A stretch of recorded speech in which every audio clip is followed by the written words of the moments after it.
Welcome back to my YouTube channel Kumar academy में आप सभी का स्वागत है। तो चलिए आज हम चैप्टर नया शुरू करने जा रहे हैं जिस चैप्टर का नाम है समांतर श्रेणी। ठीक है, और ये एक्सरसाइज 5 का है, ये एनसीईआरटी बुक है। ठीक है, तो चलिए इस वीडियो में हम जानेंगे एपी के बारे में। एपी का मतलब क्या होता है, तो एपी को ही कहा जाता है हिंदी में समांतर श्रेणी, और इंग्लिश में एपी का मतलब होता है अरिथमेटिक प्रोग्रेशन। तो चलिए स्टार्ट करते हैं और समझते हैं। चलिए ये रहा आपका यहाँ पे क्वेश्चन। ठीक है, सबसे पहले हम बात करते हैं ये समांतर श्रेणी होता क्या है।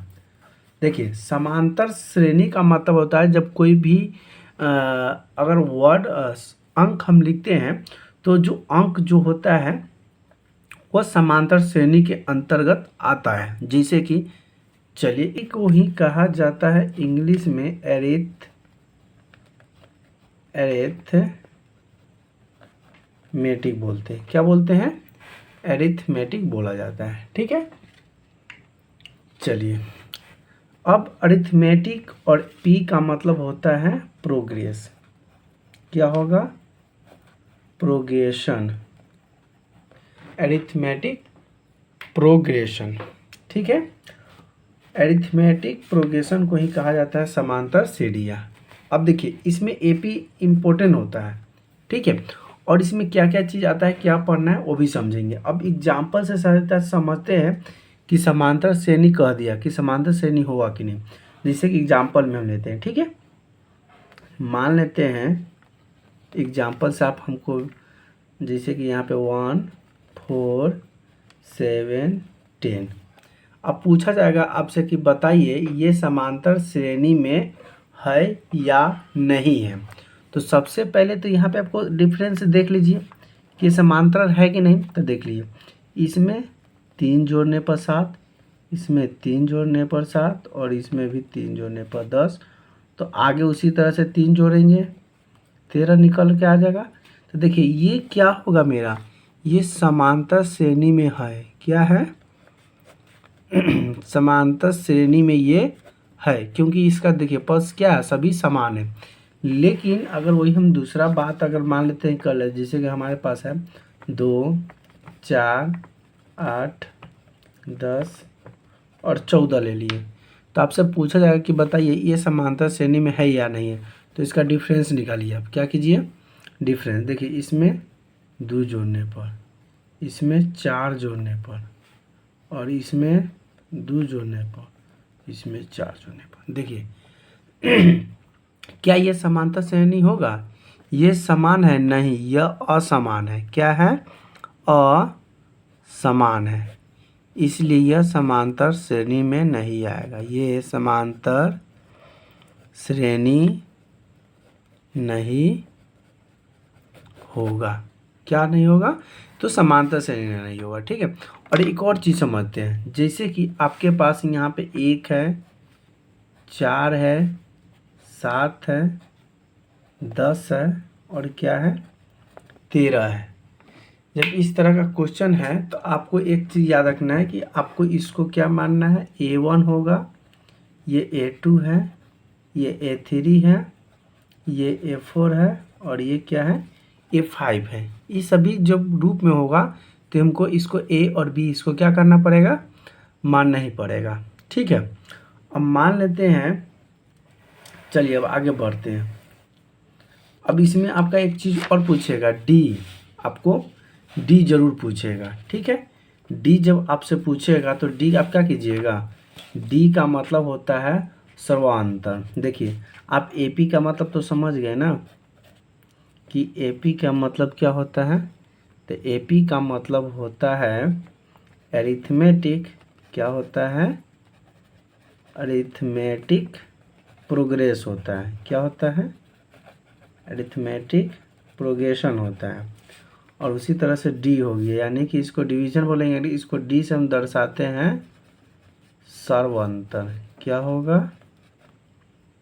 सर्वांतर होता है, डी से सर्वांतर हो गया। चलिए अब हम कुछ क्वेश्चन लेंगे और समझते हुए चलेंगे। ठीक है, जैसे कि अब मान लेते कि यहाँ पे ये क्वेश्चन जो लिखा हुआ था 1, 4, 7, 10 और 13 था, तो आगे का पद कहेगा निकालने के लिए आगे का पद बताइए, सूची बताइए, आगे का सूची क्या क्या होगा। और इसमें से 2 को पूछेगा, आपसे पूछेगा कि पद और दूसरा पूछेगा सर्वांतर। क्या पूछेगा? सर्वांतर। तो ये इसको ए भी बोल सकता है और ये डी हो जाएगा।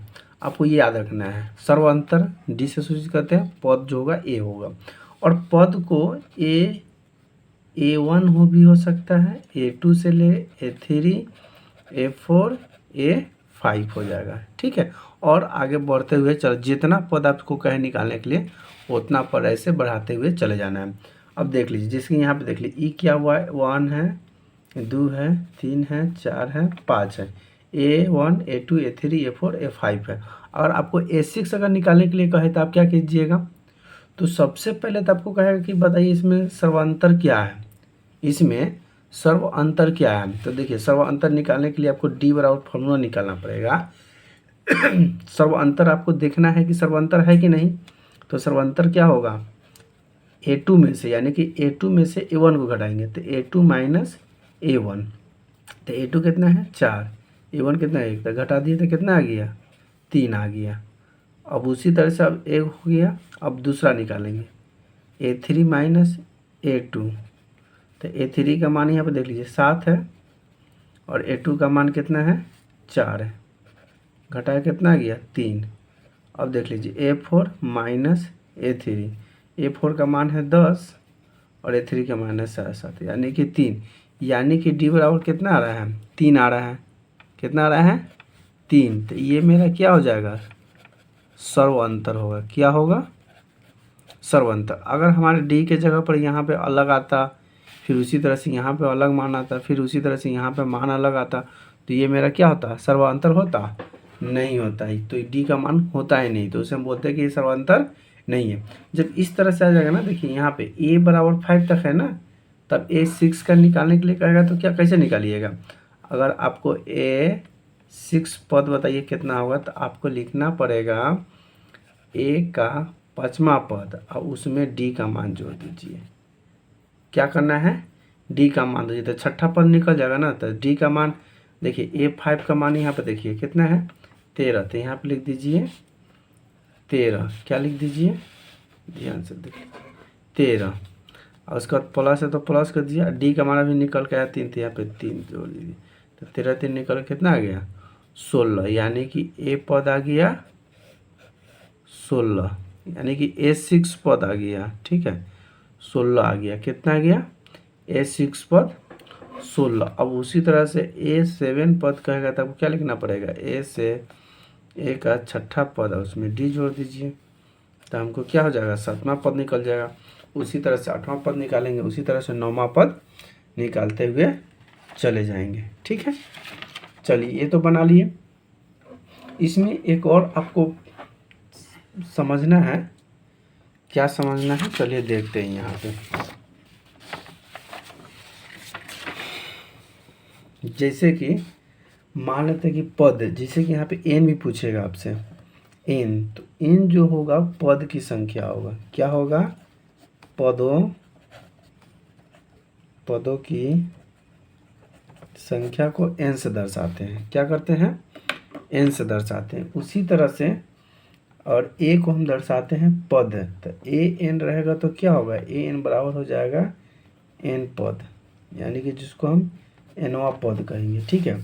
तो एक तरह से an वाला फॉर्मूला क्या निकल जाएगा, a प्लस n माइनस 1 गुना में d। तो देखिए e क्या नहीं हो जाएगा मेरा, a प्रथम पद हो जाएगा, A1 प्रथम पद, A2 तृतीय पद, और n क्या हो जाएगा पदों की संख्या। क्या होगा, पदों की संख्या हो जाएगा। और d क्या हो जाएगा, सार्वंतर। क्या हो जाएगा, सार्व अंतर। डी बराबर सार्व अंतर हो गया, ठीक। अब चलिए ये तो मेरा बेसिक था, अब हम क्वेश्चन की तरफ आते हैं, ठीक है। अब हम क्वेश्चन की तरफ आते हैं, चलिए देख लीजिए यहाँ पे क्वेश्चन। तो ये मेरा बेसिक था, ये आपको समझा दिए। पद किसे कहते हैं आपको समझ में आ गया। चलिए अब क्वेश्चन आते हैं यहाँ पे, ध्यान से देखिएगा। क्वेश्चन ये रहा, प्रश्नावली 5.1 का करा है कि प्रत्येक किन स्थिति में समान संख्या का सूची एपी है और क्यों है। अगर एपी है तो क्यों है, इसको समीकरण बताइए। देखिए, प्रत्येक किलोमीटर के बाद में टैक्सी का किराया, प्रत्येक किलोमीटर के बाद में टैक्सी किराया, जबकि प्रथम किलोमीटर के लिए किराया 15 रुपया है। प्रत्येक अतिरिक्त किलोमीटर के लिए किराया 8 मीटर है। अब देखिए ध्यान समझिएगा। चलिए अब इसको साइड करते हैं। अब यहाँ पे ध्यान से समझते हुए चलना है। तो ये मेरा हो गया क्वेश्चन नंबर 1, ठीक है, 1 का 1 हो गया। और ये प्रश्नावली यानी कि एक्सरसाइज 5.1 का स्टार्टिंग हुई यहाँ से। अब यहाँ पे क्या कहा है कि प्रत्येक किलोमीटर के बाद टैक्सी का किराया, जबकि प्रथम किलोमीटर के लिए किराया 15 रुपया है। अब देखिए कोई व्यक्ति जा रहा है, ठीक है, टैक्सी से चलना शुरू किया। टैक्सी आप जानते हैं ना, टैक्सी किसे कहते हैं, कार जो होता है उस आदमी को एक जगह से दूसरे स्थान तक पहुंचा देता है, ठीक है। तो ये रास्ता है, इस पर टैक्सी चल रहा है, ठिक ठुक ठिक ठुक ठिक, टैक्सी चला। अब टैक्सी कह रहा है कि प्रथम किलोमीटर के लिए किराया 15 रुपया लेता है। जैसे कि यहाँ से यहाँ की आया ना, तो यहाँ पे 15 रुपया लिया। कितना लिया, 15 रुपया। आई 1 किलोमीटर आया, कितना आया, 1 किलोमीटर। अब यहाँ से ये यहाँ किलो, अब इसको 1 किलोमीटर जाना है, 15 रुपया ले रहा है। अब यहाँ पे कह रहा है कि अगर वो अतिरिक्त अगर आगे मुँहे जाता है, अगर 1 किलोमीटर से ज़्यादा अगर बढ़ेगा ना, तो उसको हर 1 किलोमीटर पर 8 रुपया उसको देना पड़ेगा। तो देखिए पहला पॉइंट तो था ये 8, अब दूसरा यहाँ पे गया तो इसमें 8 जुट जाएगा। अब यहाँ पे 2 किलोमीटर आ गया, 1 किलोमीटर यहाँ था, अभी 2 किलोमीटर आया, तो कहा कि 8 रुपया तुमसे लेंगे, तो इसमें 8 रुपया जुटेगा। तो देखिए 15 है, अब 15 में 8 जोड़ देंगे तो कितना हो जाएगा, 23 हो जाएगा। कितना हो जाएगा, 23। अभी कहा कहते कि सुनिए ना, तनका हमको और आगे ले चलिए। तो 1 किलोमीटर ही और आगे गया, तो ये रामपुरवा आ गया। तो ये अब 3 किलोमीटर बेचारा चलाया। वो कहा था कि 1 किलोमीटर चलाएंगे, अगर ज़्यादा जाइएगा तो 8 रुपया हम आपसे लेंगे 1 किलोमीटर। जैसे ही 1 किलोमीटर बढ़ेगा 8 रुपया, फिर 1 किलोमीटर बढ़ेगा 8 रुपया। तो देखिए पहले तो ये किराया लगा दिया था कि 15 रुपया लेंगे 1 किलोमीटर का, और जैसे ही आगे बढ़िएगा 8 रुपया आपसे जोड़ देंगे, तो 8 रुपया जोड़ दिया। फिर अब कहा कथी कि रामपुरवा हमको चलना है, तो यहाँ पे आएगा तो फिर 8 रुपया इसमें जुटेगा, तब यहाँ पे 31 रुपया हो गया। जब 31 रुपया हो गया तो बेचारा को फिर याद आया कि हो सर रामपुरवा तो चलिए रहे हैं, तनका और आगे बढ़ जाइए 1 किलोमीटर और, 1 किलोमीटर आगे बढ़ जाइए, बहवलपुर चलिए। तो चलिए यहाँ पे बहवलपुर आ गया। देखिए ऐसे करते करते क्या हुआ, 1 किलोमीटर बढ़ते हुए आ गया। तो ये 31 किलोमीटर मतलब 31 रुपया हो गया इसको। अब 31 में 8 रुपया और बढ़ा दिया इसको, क्योंकि कहा कि 1 किलोमीटर जाइएगा तो हम तो जोड़ेंगे। तो यहाँ पे हो जाएगा कितना, और 31 रुपया था, यहाँ पे 8 रुपया जोड़ दिया तो कितना हो गया, 39 रुपया हो गया। इतना तक आपको समझ में आ गया होगा। तो चलिए आपका क्वेश्चन पूछा है कि बताइए इस संख्या का जो है एपी है कि नहीं है, समांतर श्रेणी में है कि नहीं है, और है तो क्यों है, और है तो कितना भी है, ठीक है। चलिए तब इसको हम सबसे पहले पहले तो हमको पद का मान यहाँ पर देखना है कि पद का मान कितना है। देखिए आपको हम क्या बताए थे, ई जो हो जाएगा मेरा, ई A1 हो जाएगा, A2 हो जाएगा, A3 हो जाएगा और A4 हो जाएगा। तो देखिए आप उस एक तरह का सूची बनाइए, तब सूची निकाल लीजिए। सूची बराबर क्या यहाँ पे आ गया, तो सूची आ गया 15, 23, 31, 39 डैश डैश डैश।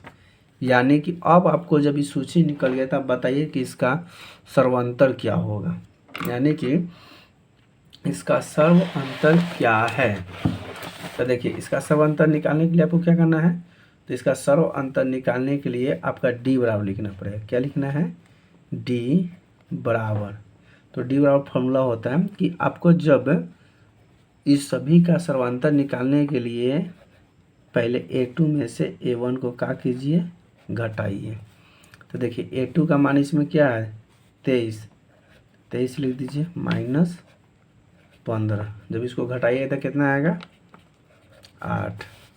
अब उसी तरह से और डी बराबर फिर लिखिए A3 माइनस A2। तो देखिए A3 का मान कितना है 31, तो 31 हो जाएगा माइनस A2 का मान 23 है, तो यहाँ पे क्या लिखिएगा 23। अब इसको घटाइए तो कितना आएगा 8 आया। फिर आगे स्टेप चलिए, अब यहाँ पे हो जाएगा A4 माइनस A3। तो A4 का मान कितना है 39 और A3 का मान है 31, को घटाएंगे तो देखिए इसका सर्व अंतर निकल के आ गया। क्या हो गया सर्व अंतर बराबर कितना आ गया 8 आ गया। तो इसलिए इसका अथी सर्वांतर जो है समान आ गया। क्या आया कि सर्व अंतर समान है, इसलिए यह क्या है समांतर श्रेणी है। क्या है समांतर श्रेणियाँ है, समांतर श्रेणियाँ है। चलिए अब क्वेश्चन नंबर दूसरा देखते हैं। Question number 2।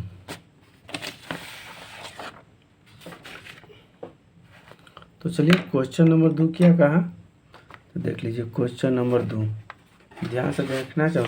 देखिए क्वेश्चन नंबर 2 ये रहा, किसी बेलन सिलेंडर हवा की मात्रा जबकि वायु निकालने वाली पंप प्रत्येक बार बेलन की शेष हवा को 1/4 भाग बाहर निकाल देता है।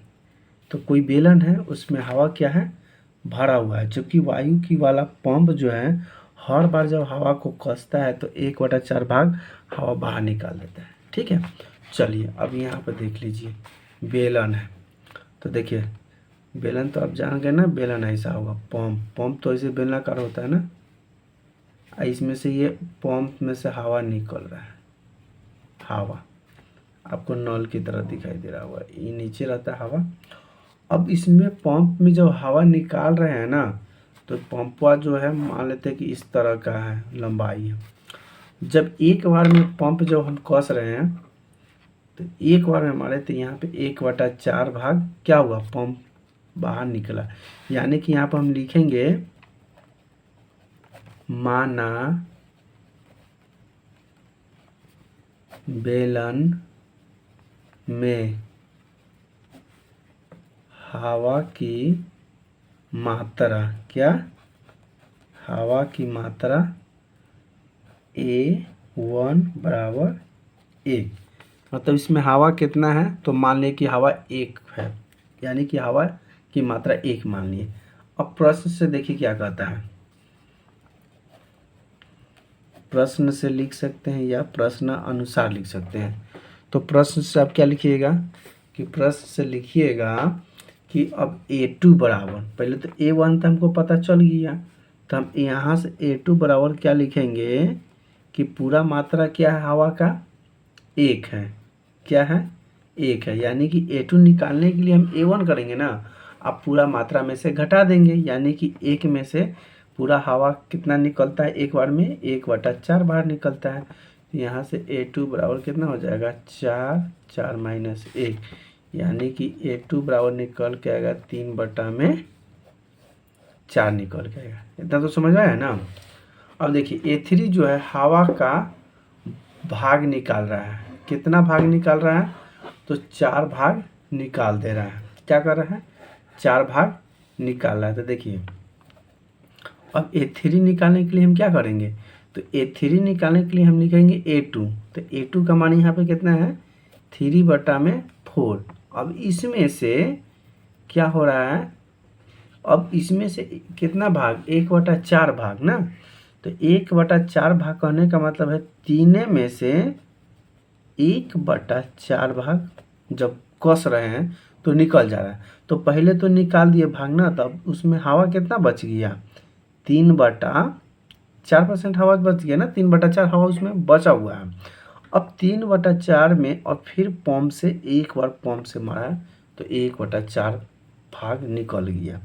तो यहाँ पे A3 बराबर 3/4 माइनस हो जाएगा 4 लघुत्तम हो जाएगा 16 और 3 क्या हो जाएगा 3। तो A3 बराबर कितना हो जाएगा 16, यहाँ पे भाग देंगे तो यहाँ पे हो जाएगा कितना 12, 4 चौका 16, तो 4 3 12, यहाँ पे 3, यानी कि A3 बराबर निकल कितना आया 9/16। क्या आया 9/16। अब यहाँ पे देखिए कि समीकरण क्या बैठ रहा है, तो देख लीजिए हमारे पास 3 समीकरण निकल के आ गया। अतः अब हम लिख सकते हैं कि अतः सूची बराबर, तो देखिए हमारा सूची निकल के क्या आया, तो हम सूची बराबर लिख सकते हैं A1, देखिए यहाँ पे A1 A माने हुए थे, तो यहाँ पे लिख दीजिए A1 बराबर कितना 1।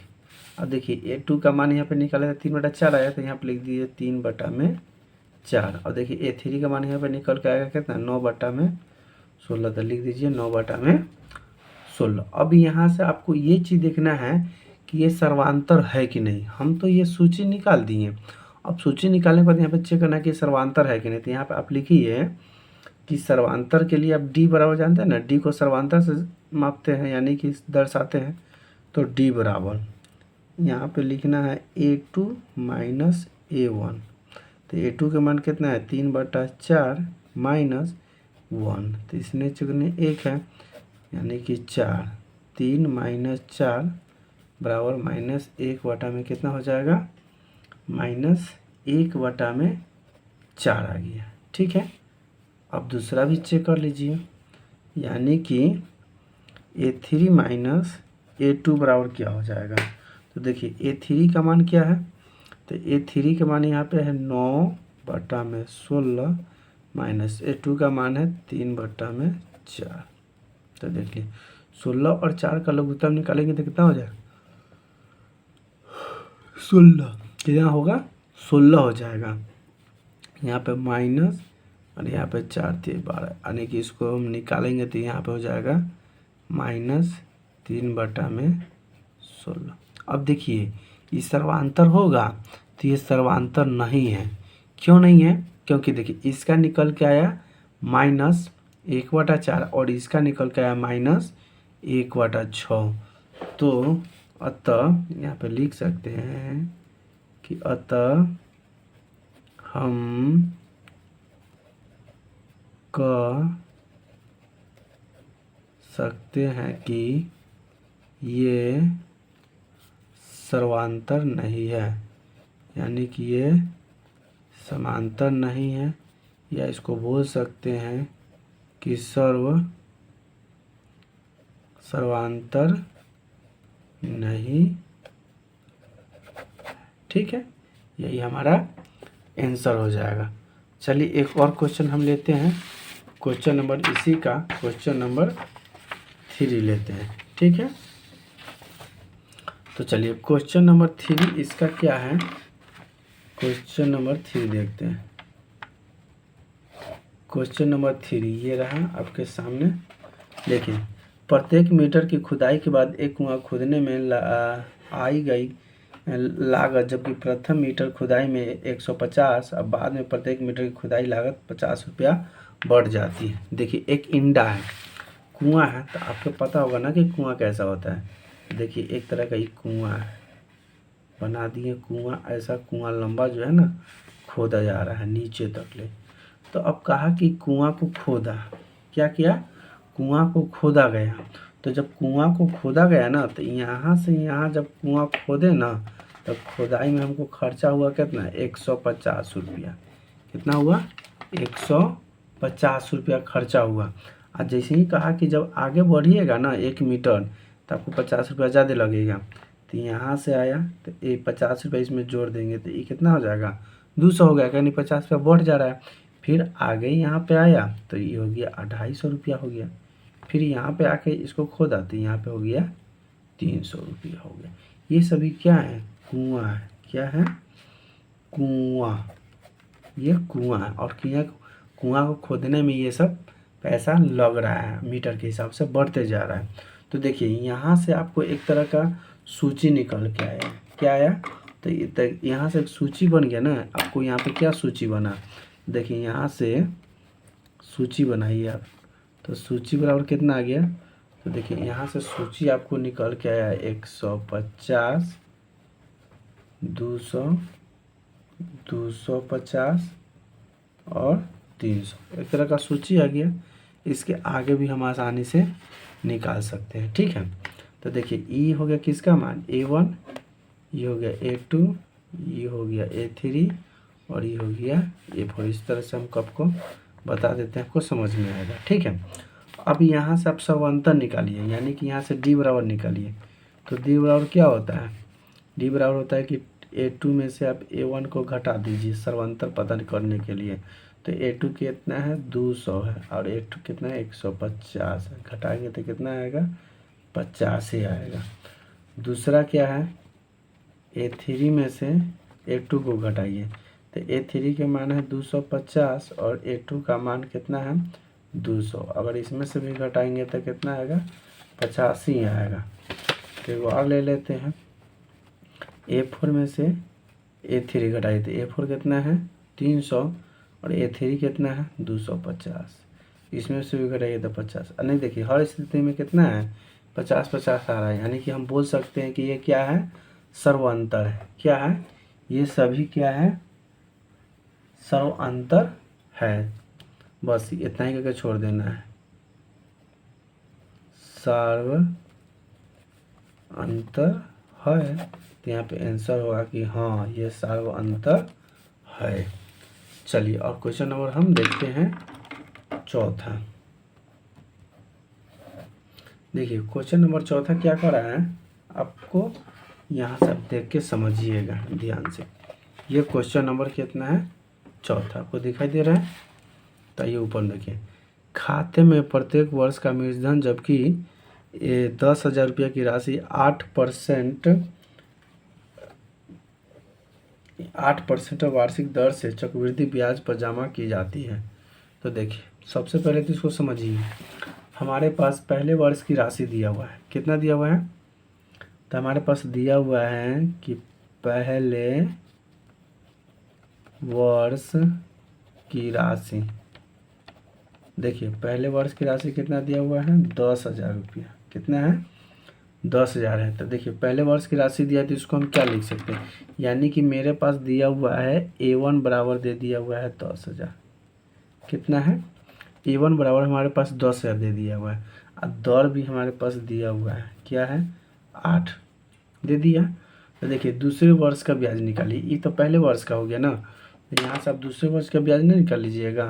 तो यहाँ से आप निकालिए दूसरे वर्ष का ब्याज बराबर, तो दूसरे वर्ष का ब्याज बराबर क्या निकालिएगा, तो देखिए फॉर्मूला क्या होता है मूलधन गुने दर गुने समय।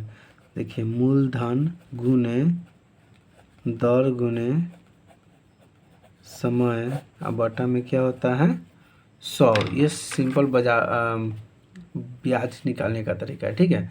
अब मूलधन कितना है 10,000, तो यहाँ पे लिख दीजिए 10,000, दर 8%, समय 1 साल के लिए 100 रुपये। 200 से 200 कट जाएगा, 100 में 8 से गुना हो जाएगा तो ये 800 हो जाएगा।